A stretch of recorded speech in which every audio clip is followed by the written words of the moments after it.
This video also brought to you by the Magic Candle Company. Use offer code OFFHAND15 for 15% off your purchase, and stay tuned until the end of the video to find out how your house can smell like Epcot.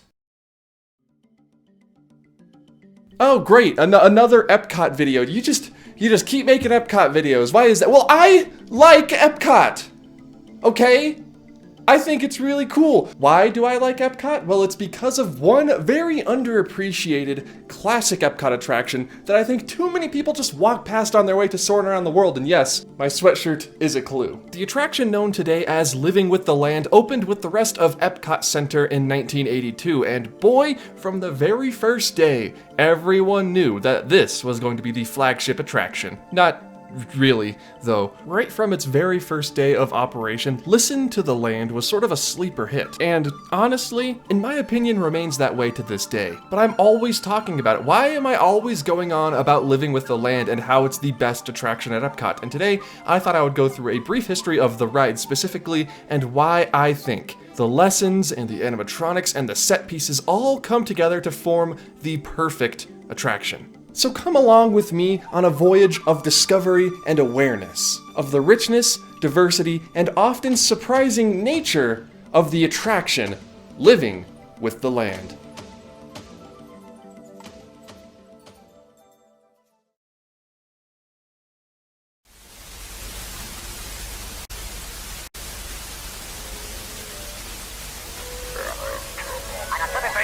On October 1st, 1971, the first phase of Walt Disney World opened to the public. Almost immediately, it became the #1 vacation destination in the world.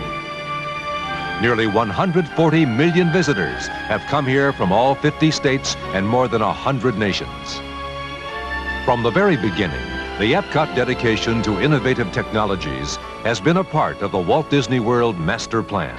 And so, with Epcot's foundation already established, the Disney organization is now rapidly moving ahead with the creation of Epcot Center.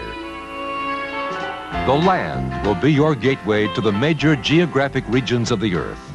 Here you'll discover the promise and potential that remarkable new agricultural methods are already bringing to food production, including a look at plants which have learned to grow without soil. I could honestly end the video right there. One of the reasons I love Epcot so much is because it was designed by some of Walt Disney's original Imagineers who helped design the Magic Kingdom and Disneyland. You would have those classic Mark Davis gags that you would find in other attractions that are classics known today the world over, like the Haunted Mansion and Pirates. But it was also WED's first time doing a theme park that wasn't Magic Kingdom style, you know, with the hub and spoke design, the castle, Adventureland, Frontierland, that sort of thing. And so I think that's what makes it really special, is the Imagineers got to play around with new ideas, and when it came to the Land Pavilion, education about the world around us, not through communication like Spaceship Earth, but through the actual land.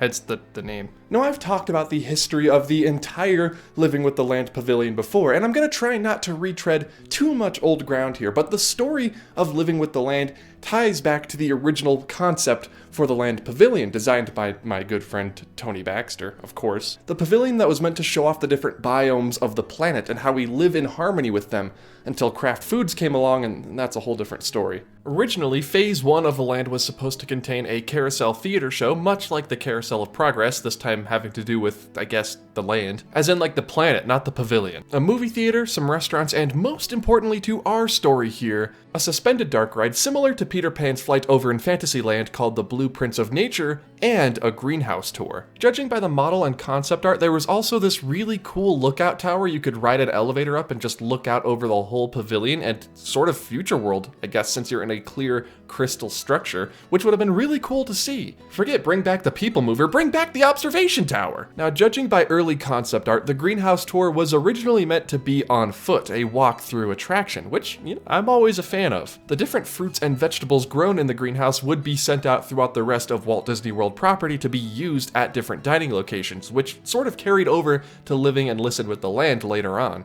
And looking at Blueprints of Nature, not much was known about this attraction aside from the fact that it would take us us through different climates and biomes you could find on Earth, with a couple references to classic Tomorrowland attractions thrown in along the way. You know they had to. But remember when I said everything would change when Craft came on board? Well, the entire focus of the pavilion was shifted from our planet and the lands you can find within to nutrition and farming, because, you know, Craft makes food. Mostly mac and cheese from what I've heard, but the other kinds of things too. And so the Carousel Theater show was canceled, but the theater that was going to be there originally remained, and Blueprints of Nature and the Greenhouse Tour were fused into one single attraction. And riding through the dark ride portion of Living with the Land today, you can kind of see the inspiration taken from Blueprints of Nature. The attraction begins with you riding through different climates and environments all over the world and America, mostly America. And it was no longer a balloon flight attraction. Disney had instead turned back to old reliable, they used for Small World, they used it for Pirates, a boat ride. Which, I mean, hey, I'm not complaining, I'm always up for a good boat attraction. And the Walk Through Greenhouse attraction was recycled into the Greenhouse Tour, today known as the Behind the Seeds Tour, which I still have never gotten to experience. I'll get back to you guys when I do, because I feel like it's going to be a life-changing experience. So as they say, no good idea at Disney is ever dead. Bob Chapek even said that, I guess. So, October 1st, 1982 rolls around, and Listen to the Land is front and center at Epcot's Future World, alongside other attractions like Spaceship Earth, World of Motion, Not Horizons, and Universe of Energy. Although there was a really cool construction wall you could look at teasing Horizons, and don't you know, us Epcot fans, we love our construction walls. And over in the best pavilion of them all, the Symphony of the Seed was beginning. Quite literally, that's actually what the first scene in the attraction was called, Symphony of the Seed. See, I wasn't just messing around when I said this ride contained references to Adventure Through Inner Space over at Disneyland. The Symphony of the Seed pretty much could have been a cut scene from that attraction. You shrunk down to the size of, yes, I'll give you 1 second to guess. The size of a seed. And you got to see how the sun and soil and water would nourish you until you grew into a big plant. It seems weird now in hindsight, but back in the day it was really cool. Then you would continue into the rainforest room, which is pretty much unchanged from what we have today. It's even got the Jungle Cruise monkeys in there. And high above you, the Good Turn restaurant would rotate, allowing its diners to peek into the attraction. A couple years after opening, they changed the name to the Land Grill room. You may know it today as the Garden Grill, and fun fact, I've actually eaten at the Garden Grill before. They were doing a fun Thanksgiving dinner because it was around Thanksgiving while we were there, and here's a funny story about how motion sick I can get. I was fine for the first 20, 30, 40 minutes or so. The restaurant rotates very, very slowly for those of you who don't know. So you pass through different scenes of Living with the Land, the rainforest, the desert, and then the house. I was fine until I finished my dinner and sat there full of food, spinning very, very slowly in a circle. I had to run out of there because I didn't want to get sick. And instead I just sat down in the atrium where that old fountain used to be. Oh yeah, there used to be an old fountain, but this isn't about the pavilion. This is about the ride, Living with the Land. Listen with the Land at this point. You guys like the Great Movie Ride? Because just like the Jungle Cruise over at the Magic Kingdom or the old Great Movie Ride at MGM/Hollywood Studios, Listen to the Land was narrated by a live cast member who was on your boat with you as you rode through the attraction. I'm assuming this kind of improved how people reacted to the greenhouse element of the ride, because the dark ride scenes, everyone likes a good slow-moving dark ride, but when you move into the greenhouse, some people can lose interest, unless you're trying to jump out of your boat for some reason. A live cast member narrating the greenhouse, pointing out different plants on the other hand though, can help keep people engaged. So while yes, you do learn a thing or two while riding Living with/Listen to the Land, it's also about having fun. And what is more fun? I ask you, I dare you to find something more fun than breadfruit. What? What is a breadfruit? And because Epcot is always in a state of becoming, Epcot is always changing and evolving with the times. When Kraft Foods dropped their sponsorship in 1992, the Land Pavilion underwent a sort of metamorphosis. Kinda. It was still the same thing, except now we were no longer listening, we were now living. And of course, the kitchen was no longer a cabaret, but the food was rockin'. But we all, as Disney fans, did incur a tragic loss during the switchover from listening to living. And that is this, the lettuce tunnel. This little growing device that I'm choosing to call the lettuce tunnel was a fastly rotating drum full of lettuce and hydroponics equipment that would sort of serve to grow the lettuce in a cool and visually appealing way. Now, this was the biggest calamity of changing from Listen to Living with the Land, but there is one spiritual successor to the lettuce tunnel still at Epcot today.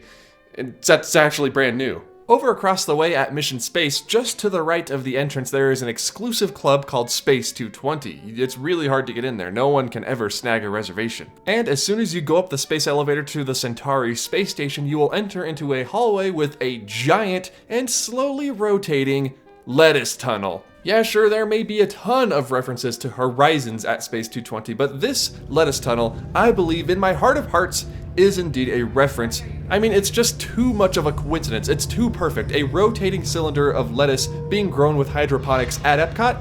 That's a Listen to the Land Easter egg. So thank you, Disney, for throwing in that classic Epcot deep cut for us true Epcot fans. As I said before, with Listen to the Land and now Living with the Land, the live narrator remained. And it actually remained until 2006, until the voice of Mike Brassel started gracing our ears. Now, eagle-eared listeners may know Mike Brassel from another Walt Disney World attraction, one that I personally am a massive fan of. That is the Tomorrowland Transit Authority People Mover. Wedway's in there somewhere too, I think. High-flying adventure.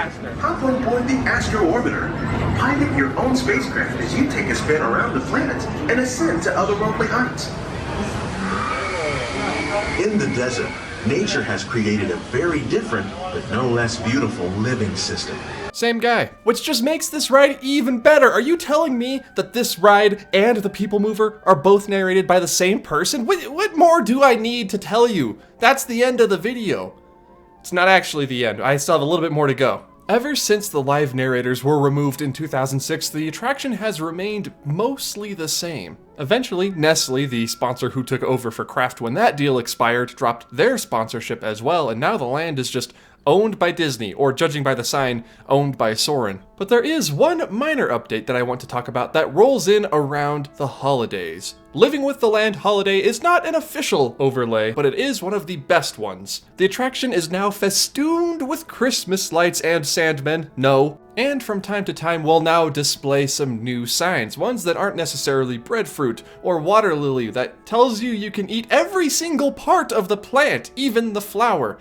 So, someone whip me up some fresh water lily. Now comes the sad part. The ride is beginning to show its age. The line never really extends past maybe 20 minutes at the busiest. And there are TikToks and videos floating around out there of people taking their friends on Living with the Land first at Epcot to sort of like give them a lame introduction to Epcot. But it's not lame. It is not a bad way to start off your trip to Epcot. Why am I arguing in favor of a boat ride that drives through banana trees? Let me tell you. There are, in my humble opinion, 3 or 4 different attractions at Epcot that still retain that classic, uniquely Epcot feel. And they are 1, Spaceship Earth, 2, Journey into Imagination, albeit, we don't have the original and it's more ideal to have Dreamfinder, but it feels Epcot.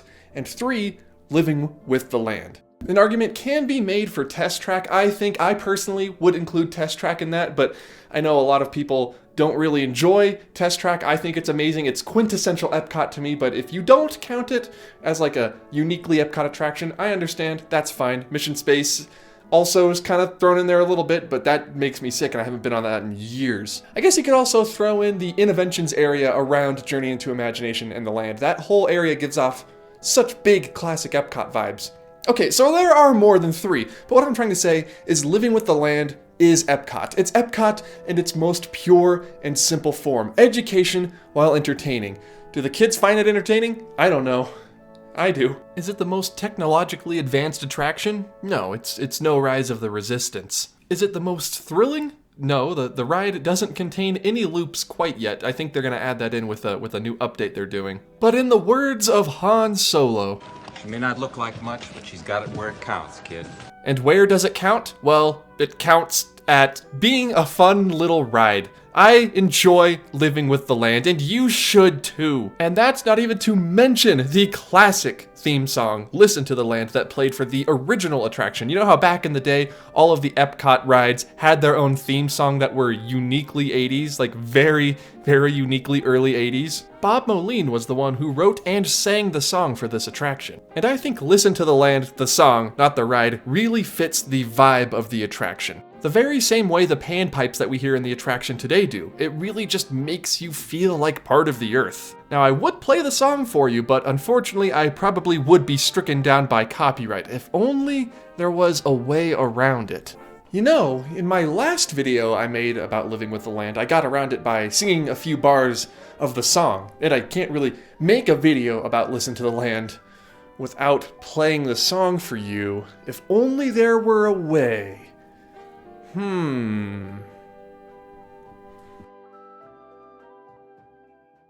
Just make believe you're a tiny little seed. A tiny little seed that's reaching up to meet your needs with the right amount of faith and the right amount of earth. You'll grow to see the sunshine on your day of birth. Let's listen to the land we all love. Nature's land will shine above. Listen to the land, listen to the land. Let's listen to the land we all love. Nature's plan will shine above. Listen to the land, listen to the land. When springtime comes, how can you tell? The air is always filled with orange blossom smell. Come summertime, the warmest sun shines, and the world is full of flowers and good melon rinds. Let's listen to the land we all love. Nature's land will shine above. Listen to the land, listen to the land. Let's listen to the land we all love. Nature's plan will shine above. Listen to the land, listen to the land. Ooh, a key change. When autumn falls, it's a harvest show, with the north winds blowing all the seeds that it must sow. Come winter time, the rain must fall, till once again the new year and the springtime calls. Let's listen to the land we all love. Nature's land will shine above. Listen to the land, listen to the land. Let's listen to the land we all love. Nature's plan will shine above. Listen to the land, listen to the land. Another one. Oh, okay. The seasons come and the seasons go. Nature knows everything that it must know. The earth and man can be good friends. Let's listen so our harvest time will never end. Everybody, let's listen to the land we all love. Nature's land will shine above. Listen to the land, listen to the land. Let's listen to the land we all love. Nature's plan will shine above. Listen to the land, listen to the land. Just make believe you're a tiny little seed. A tiny little seed that's reaching up to... Alright, sounds great. Alright. Alright. Talk to you later, land. Bye-bye. Bye, land. Nice guy.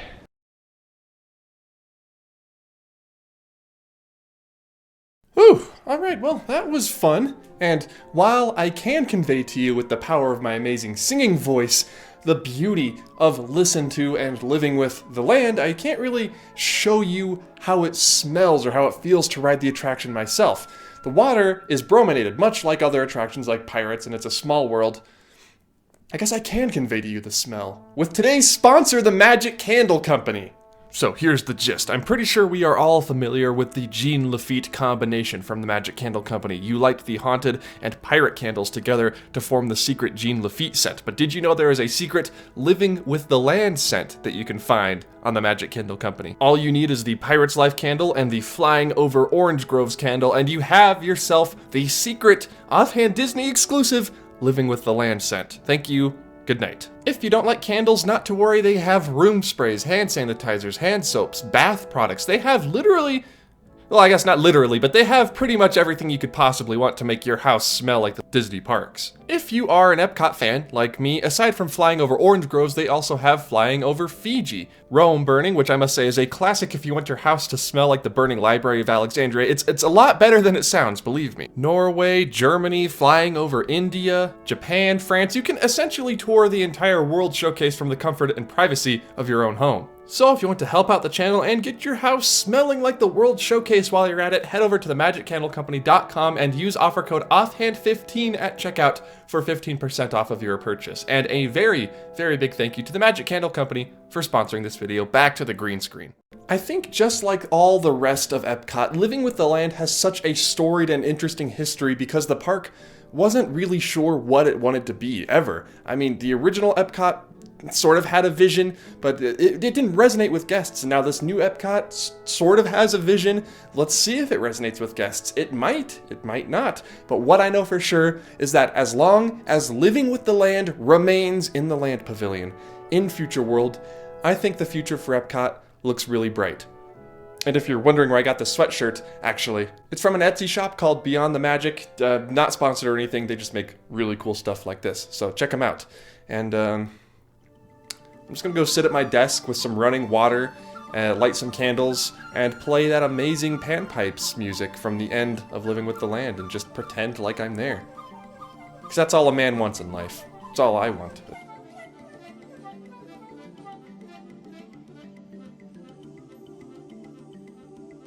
Hello everyone and welcome to the end card. Thank you for making it all the way through this video. If you're watching this right now, you are the best. Thank you for watching the entire thing, sticking around till the end so we can have a little chat. I can plug some stuff and we can just, have a little conversation. Obviously, thank you to my Patreon supporters over at patreon.com. They really, truly are the ones who keep this channel going. So if you want early access to videos like this one, they actually got to watch this yesterday. If you're watching the day I upload this to YouTube, even just $1 a month will get you access to most of the perks, including watching this video early. So head over there. Thank you so much to all of my supporters again. It really goes a long way. And make sure to follow me on Twitter, Instagram, and TikTok. I am at Offhand Disney. On all of those places, I managed to snag the tag on all three of those. So very happy about that. If you enjoyed this video, please hit the like button. And if you're new around here and want more like this, more where I just talk about, I don't know, Epcot, I could talk about it all day. I could seriously make an entire video series going through each and every single one of the attractions, lanes, and restaurants at Epcot, what I love about them, and some history details. Now I'm giving myself ideas. Thank you all so much for watching this video. Make sure to like, comment, subscribe, all of that good stuff, and I will see you all at the end of this video and at the beginning of the next video. Goodbye.